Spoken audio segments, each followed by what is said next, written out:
கோவையில் பிரதமர் ரோடு ஷோவில் பள்ளி குழந்தைகள் பயன்படுத்தப்பட்ட விவகாரம் தொடர்பாக மாவட்ட பாஜக நிர்வாகிகள் விளக்கமளிக்க கோரி தேர்தல் அலுவலகம் நோட்டீஸ் அனுப்பியுள்ளது. கோவையில் கடந்த 18ஆம் தேதி பாஜக சார்பில் நடைபெற்ற ரோடு ஷோ நிகழ்வில் பிரதமர் நரேந்திர மோடி கலந்து கொண்டார். இந்த நிகழ்ச்சியில் தேர்தல் ஆணையத்தின் வழிகாட்டு நெறிமுறைகளை மீறி பள்ளி குழந்தைகள் பயன்படுத்தப்பட்டது தெரியவந்தது.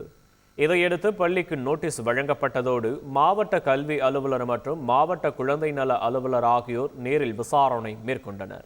இதனிடையே கோவை மாவட்ட தேர்தல் அலுவலகத்திலிருந்து பள்ளி மாணவர்களை பிரச்சாரத்திற்கு பயன்படுத்தியது குறித்து விளக்கமளிக்க கோரி கோவை மாவட்ட பாஜக நிர்வாகிகளுக்கு நோட்டீஸ் அனுப்பப்பட்டுள்ளது. கர்நாடகாவில் பாஜகவின் பேனரில் கட்சியின் மூத்த தலைவர் ஈஸ்வரப்பாவின் புகைப்படத்தை ஏன் அச்சடிக்கவில்லை என கூறி சிலர் போராட்டத்தில் ஈடுபட்டதால் பரபரப்பு ஏற்பட்டது.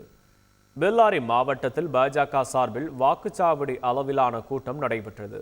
இந்த கூட்டத்திற்காக அச்சடிக்கப்பட்ட பேனரில் ஈஸ்வரப்பாவின் படம் இடம்பெறாததால் அவருடைய ஆதரவாளர்கள் சிலர் வாக்குவாதத்தில் ஈடுபட்டனர்.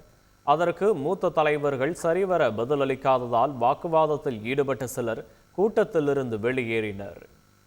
பீகாரில் பாஜக தலைமையிலான தேசிய ஜனநாயக கூட்டணியில் தொகுதி பங்கீட்டில் ஏற்பட்ட அதிருப்தி காரணமாக லோக் ஜனசக்தி கட்சியைச் சேர்ந்த பசுபதி குமார் பாரஸ் மத்திய அமைச்சர் பதவியை ராஜினாமா செய்தார்.